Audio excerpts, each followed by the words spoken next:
Que esas protestas van a recrudecerse, que la gente ya no tiene más contenciones, que no sea la represión de un régimen que amenaza con fusiles, con gases lacrimógenos o con carcelazo a la gente que se atreve a poner de manifiesto su queja. Es un colapso, es la revelación del colapso, un colapso moral, porque todo el mundo está al tanto del canibalismo que protagonizan los jefes de esta camarilla peleándose por los botines de la corrupción. Vean ustedes cómo ellos mismos se intercambian acusaciones de los robos que han cometido con la principal industria petrolera del país. Es un colapso económico, porque yo no voy a fastidiarlos con los números que ustedes conocen de hiperinflación, de devaluación, de costo de la vida, y un colapso social que lleva a la gente a luchar en la calle cuando no es por un pernil, es por un medicamento, y cuando no es por un medicamento, es por los servicios básicos que un gobierno democrático debería garantizarle como derecho humano elemental a los ciudadanos. De allí que lo que yo presagio es un colapso definitivo y una vuelta a la calle del pueblo dentro y fuera de Venezuela, porque este es un momento que tenemos que combinar las fuerzas internas con las fuerzas del exilio, que queda demostrado con estos testimonios del pueblo, que aquí no hay injerencia ni del imperialismo norteamericano, ni es el espíritu de Cristóbal Colón el que está promoviendo esas manifestaciones, como suele decir el gobierno.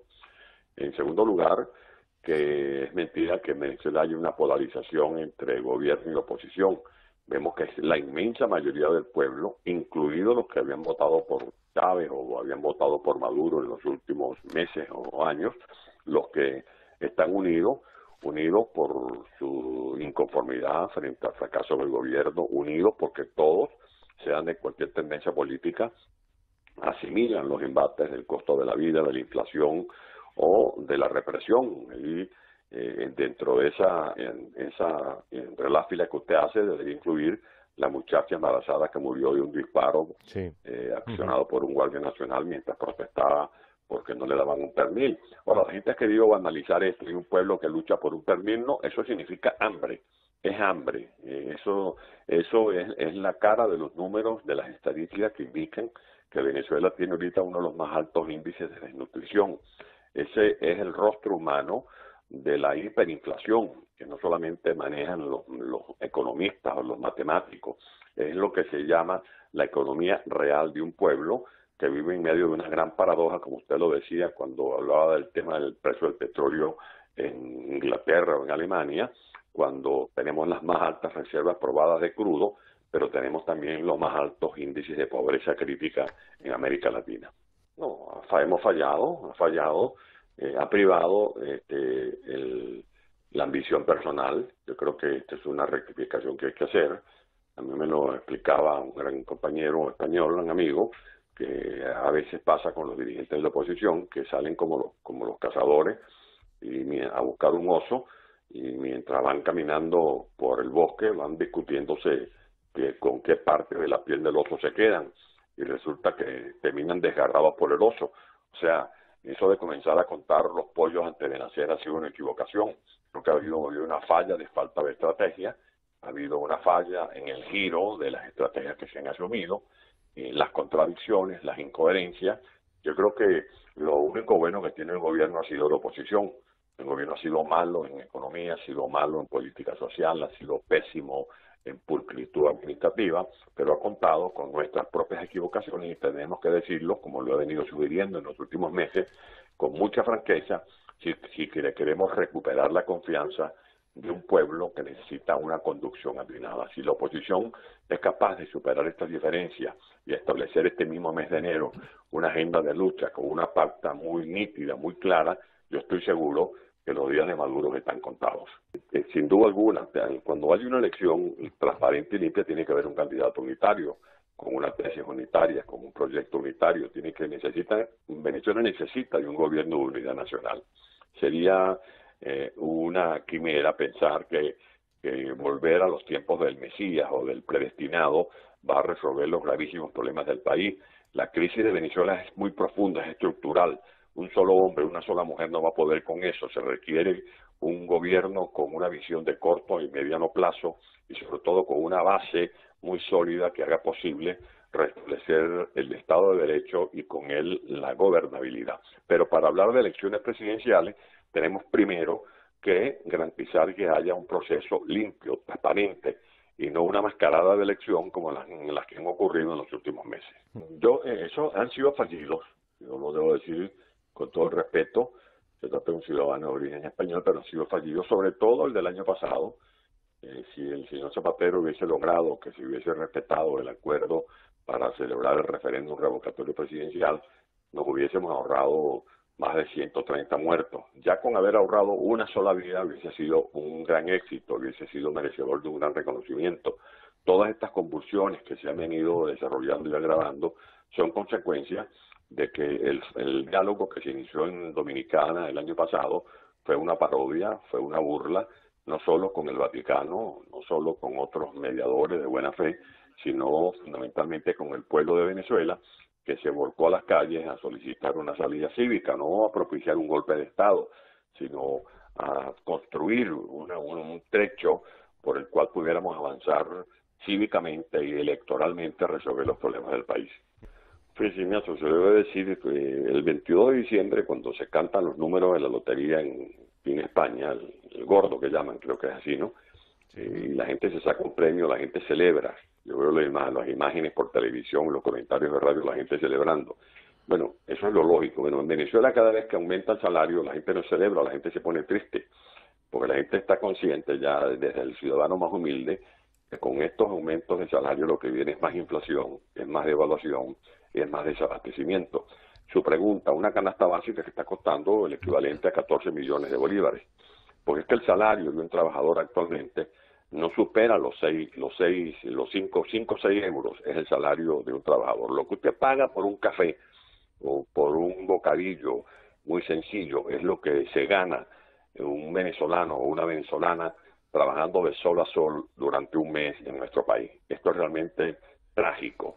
Y por eso es insólito que un gobierno que tenga una inflación en alimentos que supere los 2000%, que el dólar es equivalente actualmente a 111 millones de bolívares. Un dólar equivale a 111 millones de bolívares, si le sumamos los 3 ceros que les quitaron.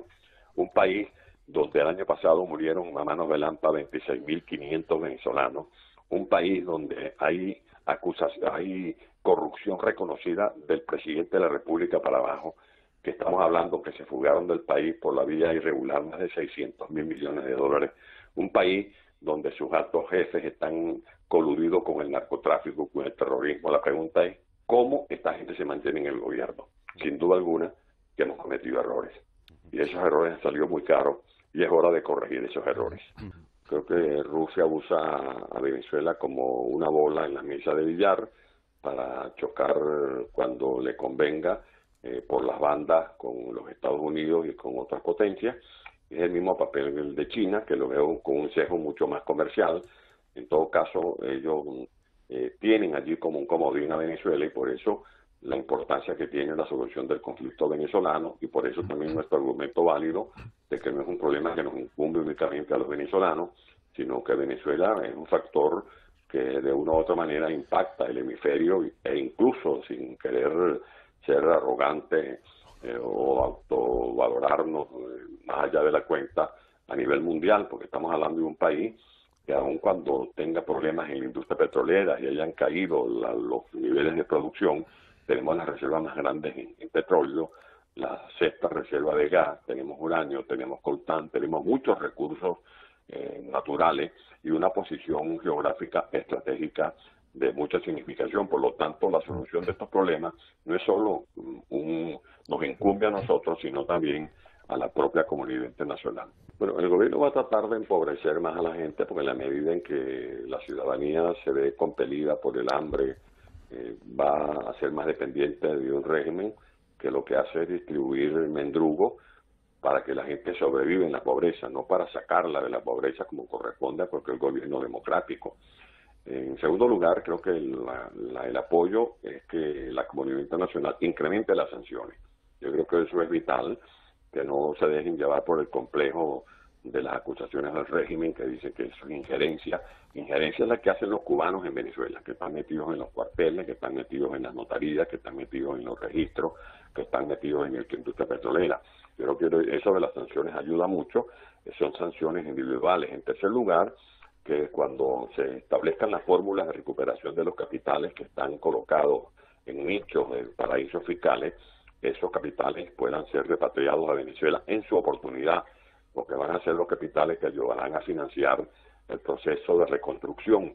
En Venezuela, con una cifra adecuada, es posible demostrar que Venezuela es viable económicamente. Para el Plan Marshall se necesitaron 13.000 millones de dólares. Estos bárbaros se han robado en los últimos años más de 600.000 millones de dólares. El pleito que tienen no es por problemas ideológicos, no es porque tienen un debate de ideas, no, el debate es por las caletas, así como peleaban Pablo Escobar y los narcotraficantes de Colombia por las caletas. Ese es el pleito que tienen estas camarillas en el país. Y lo otro es ayudarnos a hacer una presión, no para un diálogo, un simple diálogo, sino una presión para que definitivamente se establezca una negociación que defina los términos de unas elecciones limpias, transparentes, con presencia calificada de observadores de la ONU y del Parlamento Europeo. Muchas gracias a ustedes, y estas también serán augurios para todos esos españoles que viven bajo el cielo venezolano y que dentro o fuera del país, en Galicia, en Canarias, en Andalucía, en donde estén, están también cantando el Gloria al Bravo Pueblo.